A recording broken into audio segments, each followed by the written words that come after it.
Nous avons notre casque et notre gilet. L'équipe de Real Economy est prête à vous faire découvrir comment nos déchets peuvent se transformer en or dans une démarche durable bâtissant l'économie circulaire de demain.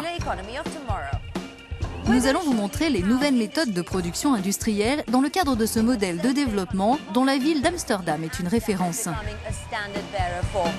Nous verrons ce que l'Europe peut faire de plus avec David Palmer-Jones, PDG de Suez Royaume-Uni, qui gère le site de recyclage de matériaux dans lequel nous nous trouvons. L'économie circulaire signifie bien plus que le recyclage. Dans notre cours accéléré, précisons d'abord en quoi elle implique de nombreux changements dans nos modes de vie, de production et de consommation.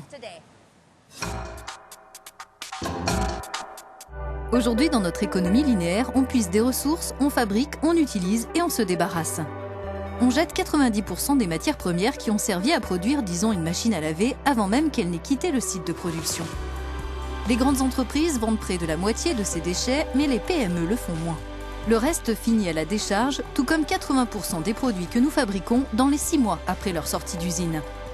Passer à une économie circulaire, cela veut dire concevoir, produire et utiliser différemment cette machine à laver. Il faut imaginer des produits en pensant à leur reconditionnement, leur remise en état et leur recyclage, et éviter tout gaspillage. Ce qui a été fabriqué par l'homme ou ce qui est métallique ou même biodégradable peut avoir une autre utilité. Si l'on recourt exclusivement aux énergies renouvelables, on ne nuit plus à l'environnement en cherchant des ressources qui sont de toute façon limitées. La mise en place de cette économie réduirait nos émissions de gaz à effet de serre et ferait économiser 600 milliards d'euros aux entreprises européennes. Le paquet européen Économie circulaire prévoit de l'argent. Entre Horizon 2020, les fonds structurels et le fonds de cohésion, on injecte des milliards d'euros pour favoriser une meilleure utilisation des ressources, stimuler la recherche et l'innovation, aller vers le sobre en carbone et soutenir les PME. Il comporte aussi des mesures. On essaie de changer les législations sur les déchets et d'inciter les entreprises à recycler davantage. En revalorisant, les industriels peuvent faire des économies d'ampleur, réduire drastiquement leurs dépenses en énergie et leurs rejets carbonés. Guillaume Desjardins est allé voir comment y parviennent les pionniers en la matière.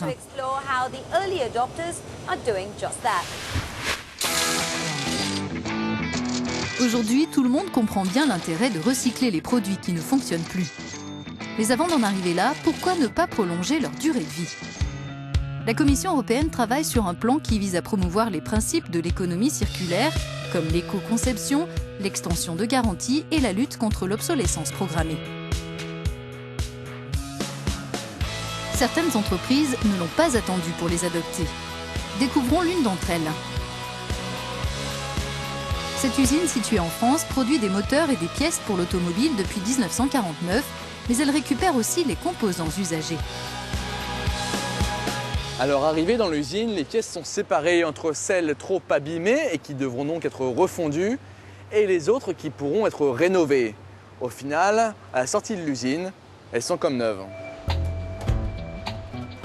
Aujourd'hui, le site génère 0 déchet, un résultat qui n'a pas été facile à obtenir. Il a fallu repenser chaque étape de la fabrication et de la vie de la voiture. Et la boucle est bouclée. L'économie circulaire commence à la conception. Nous retravaillons la conception de nos organes mécaniques pour qu'on facilite le démontage et le recyclage des pièces de ces organes, donc maximiser la récupération de ces organes. Alors tout ceci a bien entendu un coût, mais si des grands groupes se sont lancés dans la bataille, c'est bel et bien que le projet est rentable.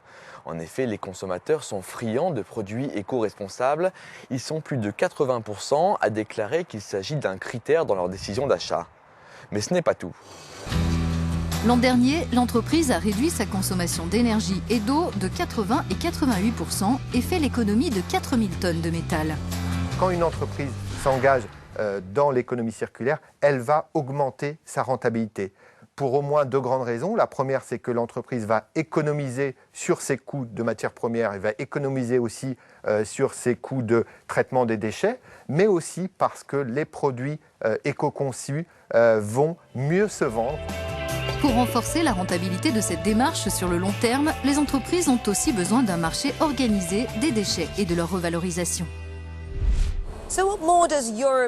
L'Europe peut-elle faire plus en la matière? Nous sommes avec David Palmer-Jones, il préside la Fédération européenne des activités du déchet, FEAD. Il est aussi le PDG de Suez, Royaume-Uni. Comment faire passer l'industrie à l'économie circulaire, en particulier les PME?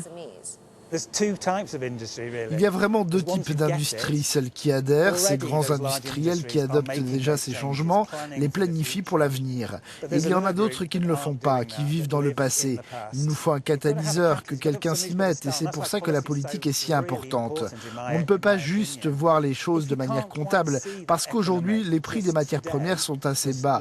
On sait très bien qu'on ne peut pas continuer comme ça, parce que nos ressources sont limitées et qu'on consomme 3 fois trop de matières premières. À un moment donné, ce ne sera plus possible.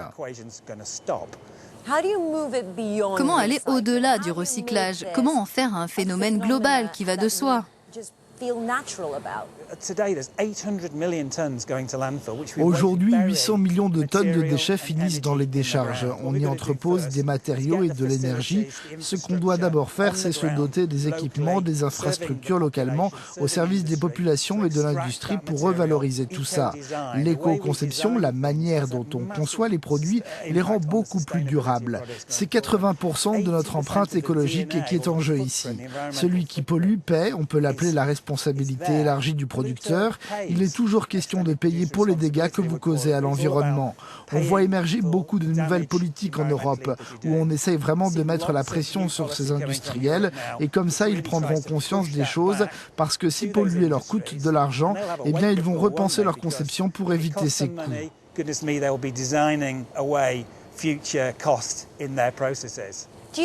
Pensez-vous que ce paquet économie circulaire aille assez loin? C'est un bon début. Ils essayent vraiment de faire en sorte que ces 800 millions de tonnes qui finissent dans les décharges soient recyclées, transformées en énergie ou revalorisées. Ce qu'il faut faire quand on récupère ces matériaux valorisables, c'est leur trouver un marché. Il faut nous assurer qu'on ait un marché actif et viable en la matière. Actuellement, les prix des matières premières fluctuent beaucoup. Les cours du pétrole sont bas et donc parfois les chiffres ne sont pas incitatifs à court terme. Mais si on revient à une vision à long terme et qu'on met en œuvre des mesures qui favorisent la demande pour que ces matériaux soient placés sur le marché, alors on peut déclencher cette démarche circulaire. 580 000. C'est le nombre d'emplois qu'on peut créer en Europe en misant sur l'économie circulaire. On pourrait aussi économiser jusqu'à 500 € par foyer par an en dépenses d'énergie. Rien d'étonnant du coup à ce que des villes comme Amsterdam se lancent, comme l'a constaté Monica Pina sur place.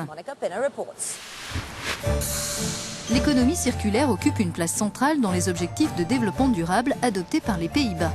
Elle est censée générer 7 milliards d'euros par an et permettre la création de 54 000 emplois. Amsterdam en est la parfaite illustration d'après cet élu. Dans la mesure où les villes se développent, l'élan qu'elles peuvent donner en stimulant l'innovation et le passage d'une économie linéaire à une économie circulaire peut être très important. S'il n'y a pas d'impact économique, l'évolution qu'on essaye de mettre en œuvre ne se produira pas, ou alors pas aussi rapidement que ce qu'on voudrait. Voyons comment Amsterdam est en train de devenir circulaire. Partons en visite. En rendant circulaire le secteur du bâtiment à l'échelle de la ville, la municipalité espère générer 85 millions d'euros de valeur par an et augmenter de 3% la productivité d'ici 2040. Un exemple avec Parc 2020. Ce projet allie circularité et plus forte productivité, en grande partie grâce à la réutilisation de matériaux et à une meilleure efficience. Chaque bâtiment a été construit uniquement à partir d'éléments revalorisables.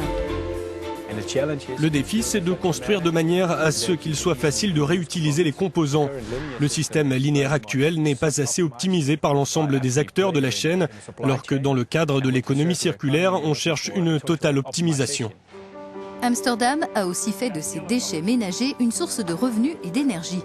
Chaque habitant en produit environ 370 kg par an. 27% de ces détritus sont acheminés dans ce complexe en vue de leur transformation. Une partie est incinérée, produisant des cendres particulièrement précieuses. Ce qu'on voit derrière moi, ce sont les cendres résiduelles où on trouve beaucoup de métaux et de matériaux de valeur. On peut les filtrer pour les réutiliser. L'étape suivante vient achever le cycle économique de ces déchets. Chaque année, le complexe produit 300 000 tonnes de cendres résiduelles. Environ 10% sont recyclés sous la forme de métaux. Les 90% restants sont des minéraux grâce auxquels on fabrique des pavés pour refaire les rues ou les trottoirs, etc. Amsterdam espère recycler 30% de ses déchets ménagers dès cette année et 65% en 2020, et ainsi devancer ce même chiffre cible que l'Union a fixé pour 2030.